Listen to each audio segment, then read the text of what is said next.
Everyone is hyping the Indiana Fever as the WNBA's next super team, but they're overlooking a ticking time bomb. What happens when the league's most guarded locker room secret finally comes into the open? The polished PR image was always fragile, and when it breaks, the uncomfortable truth veterans have tried to bury will be exposed for everyone to see. Welcome back to WNBA Pro, the home of bold, fearless basketball analysis. If you want safe, sugar-coated takes, this isn't for you. Today, we're breaking past the polite narratives, diving into real analytics, and revealing the uncomfortable reality of women's pro basketball. For the past 18 months, WNBA veterans and traditional media have pushed a coordinated narrative. They claim sold-out arenas, charter flights, and massive TV deals were just natural growth. They went on podcasts, posted subtle jabs, and repeated the same line. The game was always great. You just arrived late. But anyone who understands sports economics knows that story was built on a fragile illusion. For 25 years, the on-court product stayed similar, but one key catalyst was missing. The league remained stagnant, relying heavily on financial support. That illusion has now been shattered by Caitlyn Timpson and Monique Billings. They committed the ultimate sin in the eyes of veterans. They told the truth. They said out loud what many knew, but wouldn't admit. This entire surge in attention and revenue belongs to one person, Caitlyn Clark. Let's break down Timpson's statement, because it takes serious courage for a young player to challenge the league's hierarchy. The WNBA operates on an unwritten code. Young players stay quiet, praise the pioneers, and never overshadow established stars. The rule is simple. You don't credit one player for the success of many. But Timpson ignored that completely. She made it clear, everything happening right now is because of Clark. Listen closely. She didn't hesitate. She said this booming era wouldn't exist without her. She praised Clark's shooting, leadership, and impact.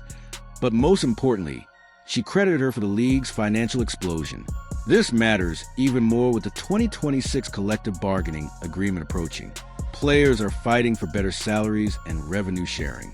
Veterans want to argue the league grew collectively, but Timpson cut through that narrative and stated reality. The leverage players now have comes from viewership driven by number 22. That's a massive shift. And by saying it publicly, Timpson has put a target on her back. Veterans who spent last season downplaying Clark's impact aren't happy. Expect physical games, hard fouls, and nonstop trash talk. The old guard doesn't like when younger players break ranks. But for fans, her honesty is refreshing. She acknowledged that Clark is lifting the entire league financially. While others let ego interfere, Timpson understands the business side.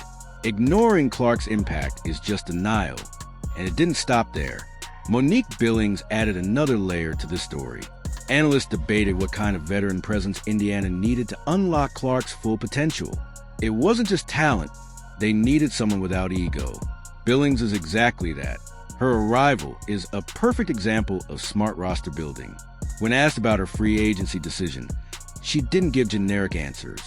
She pointed directly to her experience playing with Kelsey Mitchell and Caitlyn. She admitted the chemistry with Clark made choosing Indiana easy.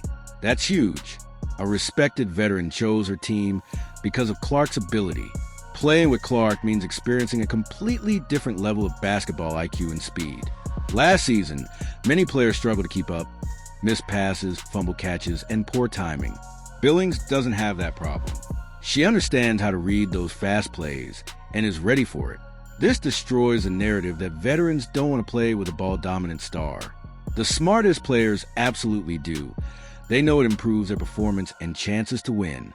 Now here's the key detail from Billings' interview. Something Fever fans should be excited about. She said, "I love setting good screens. That matters more than people realize." Last season, Indiana struggled badly with screen setting. Players avoided contact, slipped too early, and failed to create space for Clark. When you have the best deep shooter in the game, setting strong screens is critical. Even a small opening gives Clark a scoring advantage. Billings understands this perfectly. If defenders drop back, Clark shoots. If they step up, Billings rolls for an easy score. It's simple but deadly. With proper execution, we'll see advanced plays like Spain pick and rolls used at a high level. Billings brings physicality and selflessness. two things the team lacked. Now the big question, can this all work when things get tough? On paper, everything looks perfect. Chemistry is strong, the roster makes sense, and confidence is high. But real tests come during adversity. Shots stop falling, defenses adjust, and elite teams like the Aces and Liberty apply pressure. When that moment comes, everything depends on head coach Stephanie White. Billings described her as energetic and passionate. That's a positive, especially for a team that struggled defensively last year. White has a strong defensive background and knows how to build tough teams. But there's a potential problem. Coaching this kind of roster is completely different. Caitlyn Clark isn't a traditional system player. She is the system. The biggest risk isn't opponents. It's overcoaching. White likes structure and control, but Clark thrives in chaos and creativity. In high-pressure moments, will White trust Clark's instincts or try to control everything? That decision could define the season. History shows many great offensive talents were limited by rigid coaching systems.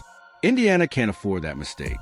Clark is the centerpiece of everything, on the court and financially. White's job is simple: build defense, create space, and let Clark operate. If she tries to force a slow, structured style, this team could fall apart. But if she adapts, the Fever could be unstoppable. The truth is finally out. Veterans are upset, tensions are rising, and the spotlight is brighter than ever. The stage is set for a fierce season. The league is watching, and the Indiana Fever are on the clock.